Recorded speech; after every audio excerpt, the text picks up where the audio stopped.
आप सभी को मेरा नमस्कार। आज कुछ महत्वपूर्ण घोषणाएं मैं करने जा रहा हूं हमारे समाज के हित में।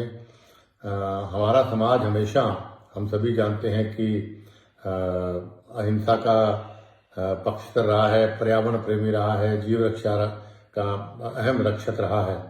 और ऐसे समाज का हिस्सा होना मैं समझता हूं मेरे लिए बहुत ही गर्व की बात है। और मैं दिल की गहराइयों से आभार व्यक्त करता हूँ समाज के सभी साधु संतों का, सभी विधायक, पूर्व विधायकों का, पूर्व सांसद का, और समाज के सभी सदस्यों का, और खासतौर से पूरे समाज का, जिन्होंने मेरे पिता स्वर्गीय युग पुरुष बिश्नोई रतन चौधरी भजन लाल जी के स्वर्गवास के बाद मुझे ये इतनी बड़ी अहम सुरक्षित की जिम्मेदारी सौंपी थी और एक विश्वास जताया था।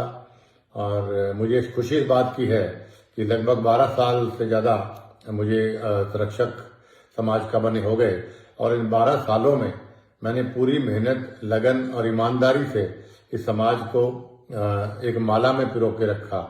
जो समाज हमारे पूर्वज, खास तौर पे जैसा युग पुरुष चौधरी भजन लाल जी, स्वर्गीय लोह पुरुष राम सिंह जी, स्वर्गीय महान नेता श्री रामनारायण जी, और महान नेता स्वर्गीय श्री पूनम चंद जी जैसे महान शख्सियतों ने और साधु संतों ने समाज को बहुत मेहनत से, बहुत लगन से इस समाज को एक माला में पिरो के रखा। तो मेरा भी वही प्रयास रहा कि इस समाज को न केवल माला में पिरो के रखें, बल्कि एकजुट रखते हुए इसको और बुलंदियों तक लेके जाए। समय मेरे पास कोई ज़्यादा पॉलिटिकल पावर नहीं थी, लेकिन उसके बावजूद भी मैंने ईमानदारी से हर वर्ष तक प्रयास किया कि समाज की आन बान और शान को कहीं नीचे ना होने दूं। चाहे वो सीबीआई वाले मामले में राष्ट्रपति से मिलके उनसे लड़ाई करने की बात थी, चाहे विष्णु दत्त मामले में अपने खुद कांग्रेस में रहते मुख्यमंत्री से मैंने लोहा लिया, जिसका खामियाजा मुझे राजनीतिक रूप से बहुत आज तक भुगतना पड़ रहा है। चाहे दिल्ली धर्मशाला में पिताजी का साथ देकर उसको बनवाने की बात हो, चाहे हरिद्वार धर्मशाला की बात हो, चाहे गुड़गांव धर्मशाला की बात हो, चाहे पंचकुला धर्मशाला की बात हो, चाहे अभी जयपुर की धर्मशाला की बात हो, चाहे फिर कुछ हमारे साथियों को राजनीतिक रूप से चाहे टिकट दिलाने या मजबूती देने की बात थी, या हमारे राजस्थान, हरियाणा कहीं के भी समाज के नौजवानों को सरकारी या गैर सरकारी रोजगार दिलवाने की बात थी, या सरकार के और किसी काम में बढ़ चढ़ कर मंदिरों के निर्माण की बात हो, जहाँ भी मेरी जरूरत पड़ी समाज को इन 12 सालों में मैंने मन से, ईमानदारी से मेहनत की। और मुझे गर्व है इस बात का कि मैं कामयाब भी रहा। और खास तौर पर अभी कुछ साथियों ने पीछे एक वहम डाला कि भाई समाज का चंदा काफ़ी लोग इसको मिसयूज करते हैं, तो हमने लगभग 3 साल पहले इसका ऑनलाइन काम शुरू मेरे कहने पर किया गया, जो आज भी ऑनलाइन है। कितना खर्चा आया, कितना लगा, और उससे पहले भी लगभग 15 या 17 साल से, मेरे बनने से पहले तक की मैंने ऑडिट प्रधानों का कहा था कई जगह ऑडिट करवाइए ताकि साथ रहे। और आगे भी जो कमेटियां बने उनसे मेरी प्रार्थना है कि आप भी अभी से लेके पीछे तक की 15 साल, 20 साल, 25 साल तक के सारा आय और व्यय आप इसको ऑडिट अलग अलग सीए से, अलग अलग कंपनियों से करवाइए, और उसको ऑनलाइन डालिए जरूर, ताकि लोगों को पता लगे कि समाज का पैसा दुरुपयोग हुआ कि नहीं हुआ, किसने लिया, किसने नहीं लिया। और मैं दावे से कहता हूं कि भाई, और फख्र से कहता हूं कि हमने समाज को अपने ओर से जो भी हम दे पाए, छोटा मोटा सहयोग, वो हमने दिया। कभी समाज के पैसे का हमने एक कप चाय भी नहीं पी। मेरा दावा है, पिताजी का फोटो सामने उसको हाजिर हाजिर जान के मैं कहता हूँ। और जो आज घोषणा हमने कल करी थी, उसमें पहली घोषणा जो हमने करी थी वो हमने चुनाव डिक्लेयर की करी थी, क्योंकि बहुत लंबी मांग चुनाव करवाने की लोगों की रही कि चुनाव होने चाहिए। मैं भी लोकतंत्र में विश्वास करता हूं, और मैं नौजवान साथियों को खास तौर पर बताना चाहता हूं, जब से हमारा समाज बना, जहां तक मुझे नॉलेज है, इस समाज में कभी भी चुनाव नहीं हुए। और एक बार मुकाम में बैठा था तो स्वर्गीय चौधरी भजन लाल जी, राम सिंह जी और रामनारायण जी कुछ साथी बैठे हुए थे हमारे साथ। तो उस दिन मैंने पिताजी से पूछ लिया, सबसे पूछ लिया कि भाई क्या कारण है कि हम चुनाव नहीं करवाते समाज में। तो एक मत होकर सबने ये बात बोली कि जो समाज अगर सर्वसम्मति से कोई फैसला करता है, उससे बढ़िया कोई फैसला नहीं हो सकता कि एकजुटता रहती है समाज के अंदर। इसलिए जिस दिन एकजुटता नहीं रहेगी उस दिन चुनाव कराएंगे, ताकि सर्वसम्मति नहीं बनेगी, चुनाव होने चाहिए। तो सर्वसम्मति बनती आई, लेकिन फिर भी पिताजी के स्वर्गवास के बाद और उनके बाद लोगों की मांग पर 2014 या 15 में, मुझे ईयर याद नहीं है, हमने चुनाव करवाए पूरे लोकतांत्रिक तरीके से। और उसके बाद मैंने जब सारे इलेक्टेड मेंबर्स ने कहा कि हम आपसे मिलना चाहते थे, मेरे घर पे मैंने उनको मिलवाया। उस दिन काफी बारिश भी हो गई थी, तो उस दिन मैंने देखा कई धड़े बनने शुरू हो गए कि भाई प्रधान मेरा आदमी बनने, ऐसे बने वैसे बने। जब मैं अलग अलग बुला के बात करा था उस टाइम पे मैंने ये महसूस किया। तो फिर मैंने सब लोगों से जब चर्चा की, मेन प्रतिबद्ध लोगों से, तब उन्होंने कहा कि भाई फैसला इस तरह झगड़ा करेंगे समाज में बहुत धड़े बन जाएंगे और आपसी फूट समाज के लिए शुभ नहीं। तो उन्होंने मेरे ऊपर छोड़ा। तो उस वक्त मैंने फिर हीरा राम जी को, उस वक्त अध्यक्ष, सभी की राय लेके मनोज से काफी लोगों से मैंने पूछा कि भाई किसको अध्यक्ष। सबने कहा कि ये ठीक है, ये नाम हमने कुछ रखे। तो हीरा राम भवाल जी सबसे अच्छे ईमानदार व्यक्ति थे, उनका नाम सबने कहा, तो उसको हमने अनाउंस किया। और उसके बाद कोविड आ गया, तो कोविड 1, कोविड 2 आया, तो ये इलेक्शन आगे जाता रहा।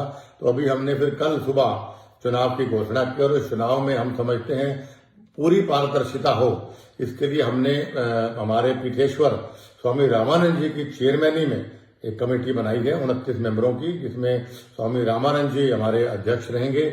चुनाव करवाओं उनकी देखरेख में चुनाव होगा। और उनके साथ अखिल भारतीय बिश्नोई महासभा के हमारे राष्ट्रीय अध्यक्ष जो परसराम जी हैं, वो उनके साथ वाइस चेयरमैन होंगे। साथ में 27 मेंबर होंगे। और श्री एस.के. बिश्नोई जी जो बहुत ही प्रसिद्ध समाज सेवी भी हैं, लॉयर भी हैं हमारे समाज के, लीगल ओपिनियन के लिए उनको सबसे राय लेकर हमने नियुक्त किया। और इन सभी से मेरी प्रार्थना है कि 1 मार्च मतलब फागुनी मेले से पहले हमारा नया कमेटी बन जानी चाहिए, चुनाव पारदर्शिता से होकर, और नया अध्यक्ष भी बन जाना चाहिए। और मेरी सभी जो नए इलेक्ट मेंबर होंगे उनसे मेरी हाथ जोड़ के प्रार्थना है, प्लीज आप ऐसा अध्यक्ष चुनिए जो अध्यक्ष जो समाज का जोड़ने का काम करे, तोड़ने का काम ना करे। जो अध्यक्ष 29 नियमों को अपना सम्मान करता हो, जिसके लिए समाज सर्वप्रिय हो स्वार्थ से ज्यादा, ऐसा अध्यक्ष आपको चुनना चाहिए। जो नशा ना करता हो, जो अध्यक्ष माँ और बेटियों को अच्छी तरह से देखता हो और ईमानदार अध्यक्ष हो, उस आदमी को आप अध्यक्ष चुनिएगा। हमारे समाज के भविष्य और बच्चों के भविष्य का सवाल, ये मेरी पहली प्रार्थना भी है, पहली घोषणा भी हमने कल इस बात की हमने करी थी कि भाई हम चुनाव डिक्लेयर करते हैं। आज से चुनाव की प्रतिक्रिया शुरू, सारा का सारा पावर स्वामी रामानंद जी के पास है। स्वामी रामानंद जी की देखरेख में सारा चुनाव होगा। उनसे प्रार्थना जल्दी से मीटिंग बुलाकर वो अपने आगे चुनाव की प्रतिक्रिया वो शुरू कर दें। और उसके बाद में आपको दूसरी जो घोषणा हमने करी थी कि भाई हमें सब प्रबुद्धजनों से बात करके हमने ये फैसला किया कि भाई समाज में हमें कोई संरक्षक, हमें कोई ऐसा व्यक्ति और बना देखना चाहिए, क्योंकि मैंने कहा कि मैं ज्यादा समय समाज को मैं नहीं दे पाऊंगा। तो हमने यही बात कही कि भाई तो फिर किसको हम संरक्षक का रूप दिया जाए। तो सभी ने एक मत होकर कहा कि स्वामी रामानंद जी जो है सबसे हमारे पीठेश्वर भी हैं, और चाहे हिंदुस्तान हो चाहे विदेश तक उनके बहुत सम्मान लोग करते हैं, और उनको सारे हमारे समाज का ज्ञान भी है और बहुत लंबा तजुर्बा समाज पे है। उनकी तो दर्शन मात्र से सबके पाप खत्म हो जाते हैं, सबके कष्ट खत्म हो जाते हैं। तो उनको मैं समझता हूँ उनसे बेहतर संरक्षक के रूप में कोई होना चाहिए। सबसे राय लेके हमने स्वामी रामानंद जी को संरक्षक हमने नियुक्त किया है, और ये भी एक फैसला हमने कल किया था। और बाकी जहां तक मेरी बात है, मैं अपना यही कह सकता हूं कि मैं कभी पद का लालची नहीं रहा। सभी जानते हैं कि 2000 जब मैंने ऐसी देर की बात उठाई थी, तब मुझे कांग्रेस पार्टी ने लालच के रूप में केंद्रीय मंत्री की पेशकश की थी। मैंने सारे अखबारों में छपा था कि मैंने उसको डिनाई किया था। फिर डेप्यूटी सीएम की मुझे पेशकश की गई थी। तो मैंने कहा कि भाई मैं बिकाऊ, कुलदीप बिश्नोई और बिश्नोई समाज का कोई भी आदमी बिकाऊ नहीं हो सकता। तो मेरे लिए सिद्धांत सर्वप्रिय हैं। तो मैंने कभी भी, मैंने वो भी केंद्रीय मंत्री पर ठुकराया, फिर मैंने उप मुख्यमंत्री पर ठुकराया। उसके बाद मुझे पहले अखिल भारतीय बिश्नोई महासभा का मुझे अध्यक्ष नियुक्त किया गया। मैं बनना नहीं चाहता था, लेकिन मुझे जबरदस्ती बनाया गया। तो मैंने चाय लेके साल या 1.25 साल में मैंने खुद इस्तीफा दिया। और उसके बाद बहुत ही प्रसिद्ध और बहुत ही पॉपुलर मलखान सिंह जी अध्यक्ष बने। और उसके बाद पिताजी के स्वर्गवास के बाद सर्वसम्मति साधु संतों ने और सभी लोगों ने मुझे अखिल भारतीय विश्नोई महासभा का संरक्षक नियुक्त किया। तो मैंने तुरंत प्रभाव से अपना इस्तीफा भेजा। रिकॉर्ड की बात है, उस वक्त की कार्यकारिणी से पूछा जा सकता है। मैं लिखित में कहा कि मैं संरक्षक नहीं बनना चाहता हूं, मैं ऐसे पद पे नहीं बैठना चाहता जहां चौधरी भजन लाल जी जैसे महान विभूति बैठे हों। मैं तो उनके मुकाबले में कण भी नहीं हूं। तो लेकिन उन्होंने सभी ने मेरा इस्तीफा ठुकरा के, इस्तीफा फाड़ के बल्कि कमेटी में फेंका गया और ये कहा गया कि भाई चौधरी भजन लाल परिवार के अलावा इस समाज को कोई एकजुट रखने में सक्षम नहीं है। इस पे लोग विश्वास करते हैं।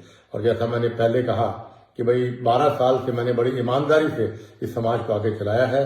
तो लेकिन आज मैं इस अखिल भारतीय विश्नोई महासभा के संरक्षक पद से मैं त्यागपत्र देता हूं, क्योंकि मैं व्यक्तिगत कारणों से मैं इस समाज को ज्यादा समय नहीं दे पाऊंगा, क्योंकि राजनीतिक रूप से मुझे आगे बहुत बढ़ना है और भी मुझे काम है। लेकिन आप इस बात से बिल्कुल चिंतित मत होइए, जब भी समाज को मेरी जरूरत पड़ेगी तो मैं 24 घंटे समाज की सेवा में, मेरे घर के दरवाजे खुले हैं। दुख में सुख में इस समाज ने हमेशा मेरा साथ दिया और आज भी मुझे बड़ी खुशी है कि आज कल मुझे रजिस्टर देके गए इस हार के अंदर भी कि 200 से ज्यादा इलेक्टेड और नॉमिनेटेड मेंबर्स ने ये लिख के दिया कि कुलदीप बिश्नोई में विश्वास जताते हैं।